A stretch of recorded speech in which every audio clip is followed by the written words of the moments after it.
আসসালামু আলাইকুম everyone, welcome back. আজকে আপনাদের সাথে আমি শেয়ার করব বিফ কাচ্চি রেসিপি। খুব ইজিলি করেছি আর অথেন্টিক ওয়েতে করেছি। আশা করছি আপনাদের ভালো লাগবে। 1 কেজি বাসমতি চাল নিয়ে নিচ্ছি আমি এখানে। আপনারা চিনি গুঁড়াও নিতে পারেন, তবে বাসমতি চাল হচ্ছে কাচ্চির জন্য বেস্ট। নর্মাল পানি দিয়ে চালটাকে একদম ডুবিয়ে রাখবো। এই চালটাকে ভিজিয়ে রাখতে হবে 30 থেকে 40 মিনিটের জন্য। এখন একটা মশলা বানানোর জন্য আমি 8টা এলাচ, একটা জায়ফল, একটা জয়ত্রী, 3 টুকরা দারচিনি, 3টা কালো এলাচ, 1 চা চামচ সাদা গোলমরিচ নিয়ে এখন এই মশলাটাকে গুঁড়া করে নিব। আপনারা গুঁড়ার পরিবর্তে বেটেও নিতে পারেন। 200 গ্রাম কাঠবাদাম নিয়েছি, এই কাঠবাদামটাকেও আমি গুঁড়া করে নিব। আপনারা গুঁড়া করার পরিবর্তে চাইলে বেটে নিতে পারেন।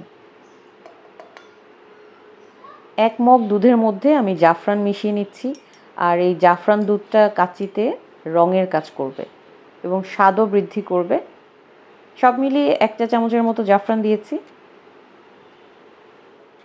1 কাপ গুঁড়া দুধ নিয়ে নিচ্ছি, একটা কালো এলাচ, 1 চা চামচ শাহি জিরা আর 3 টেবিল চামচ ঘি দিয়ে নিচ্ছি।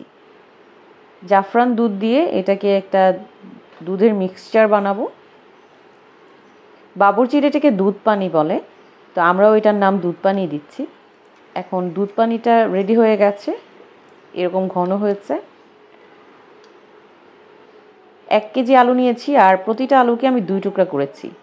অল্প লবণ এবং সামান্য একটু হলুদের গুঁড়া দিয়ে এটাকে এভাবে মিশিয়ে নিয়ে ভেজে নিব। আর ভাজার কাজটা হচ্ছে আলুটা মোটামুটি হাফ বয়েলড হলেই হবে, বাইরের দিকে একটু বাদামি, একটু দাগ দাগ হবে এরকম, তেমন হলে এটা নামিয়ে ফেলবো। আমি 1 কেজি পেঁয়াজ কুচি করে নিয়েছি। এখন এই পুরো পেঁয়াজটাকে আমি বেরেস্তা বানাবো। অল্প অল্প করে দিয়ে বানাবো যাতে বেরেস্তাটা ঝরঝরে হয়, সুন্দর হয়। অল্প অল্প করে দিয়ে আমি একটা টিস্যুর উপরে ছড়ানো একটা জায়গায় ছড়িয়ে রাখবো। অন্যদিকে 30 মিনিট পরে চালটা একদম সুন্দরভাবে ভিজানো হয়ে গেছে। এখন এই চালটাকে ছেঁকে নিয়ে রান্না করে নিব। চাল রান্না করার জন্য আমি একটা পাতিলের মধ্যে তেজপাতা, দারচিনি, 1 চা চামচ শাহি জিরা, হাফ চা চামচ আদা রসুন বাটা, লবণ দিয়ে একদম ফুটানো পানিতে বাসমতি চালটাকে ছেড়ে দিব।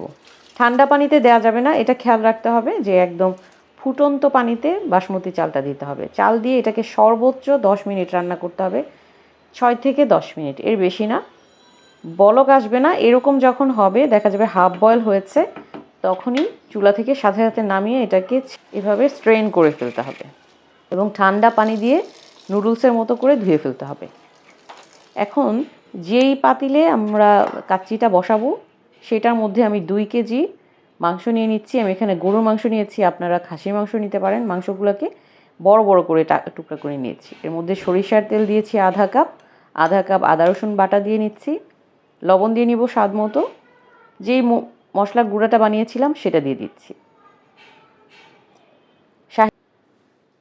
শাহি জিরা দিয়ে দিব 1.5 চা চামচ, 2 চা চামচ জিরা গুঁড়া, 1 চা চামচ মরিচের গুঁড়া, আর বাদামের গুঁড়াটা অর্ধেক দিব। অর্ধেক বেরেস্তা দিয়ে দিব। আধা কাপ টমেটো সস দিচ্ছি। 1 কাপ টক দই। এখন খুব ভালো করে মেশাবো মাংসের সাথে, যাতে মশলাটা খুব সুন্দরভাবে মিশে যায়।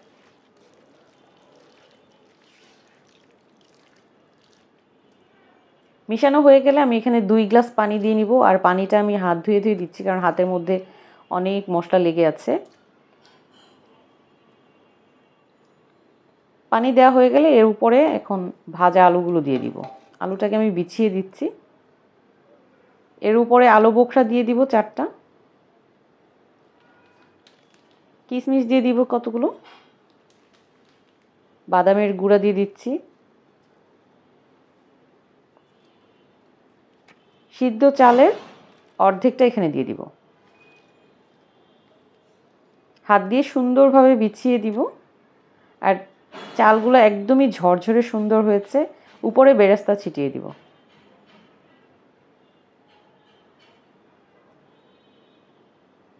এর উপরে আলু বোখরা দিয়ে দিব কয়েকটা, তার উপরে কিশমিশ, এরপরে জাফরান দুধটা দিয়ে দিব এবং এভাবে ফাঁকা ফাঁকা করে দিতে হবে, নইলে পুরাটাই দেখা যাবে হলুদ রং হয়ে গেছে। তারপরে বাদাম গুঁড়া,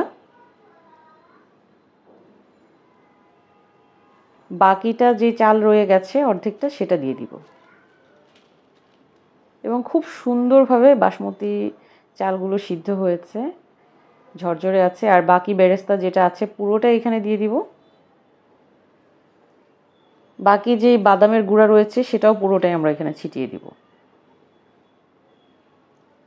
জাফরান দুধটাও পুরোটা দিয়ে দিব, এভাবে করে দিতে হবে। আর দুধ পানি যেটা বানিয়েছিলাম সেটা পুরোটাই দিয়ে দিব। কয়েক ফোঁটা কেওড়া জল দিব। এরপরে আমাদের লেয়ার করা শেষ। এখন সিল করার জন্য আমরা আটা ব্যবহার করেছি। আটাটাকে শুধু পানি দিয়ে এভাবে একটু মথে নিয়েছি।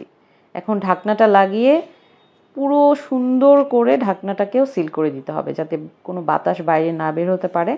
আর যে ছিদ্রটা আছে সেটাকে আমি একটা কটন বাড দিয়ে আটকে দিচ্ছি। আপনারা একটা লং দিয়েও করতে পারেন।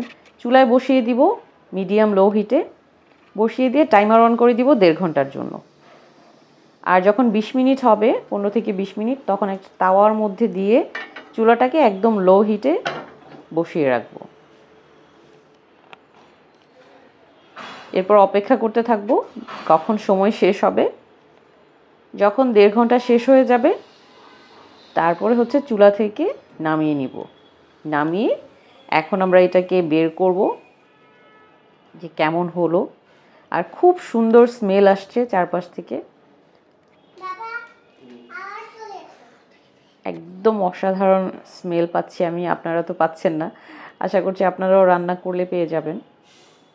খুবই সুন্দরভাবে সিদ্ধ হয়েছে চাল, আর মাংসটাও খুব সুন্দর হয়েছে। দেখতেই পাচ্ছেন যে হাড়টা আলাদা হয়ে গেছে মাংস থেকে। এখন সার্ভ করার জন্য আমি নিয়ে নিচ্ছি। অসম্ভব সুন্দর হয়েছে কাচ্চিটা। আর কাচ্চি সবসময় বোরহানির সাথে বেস্ট। আমি একটা মাংস একটু ছিঁড়ে দেখাচ্ছি, আর যেহেতু খুব গরম আমি অতটা খুব ভালো করে ছিঁড়তেও পারছি না গরমের জন্য। অসম্ভব ভালো হয়েছে, খেতেও দারুণ টেস্টি হয়েছে, একদম কাচ্চি ভাইয়ের কাচ্চির মতো। আশা করছি আমার আজকের এই রেসিপিটি আপনাদের ভালো লেগেছে, আর অবশ্যই বাসায় ট্রাই করবেন। সবাই ভালো থাকবেন। আল্লাহ হাফেজ।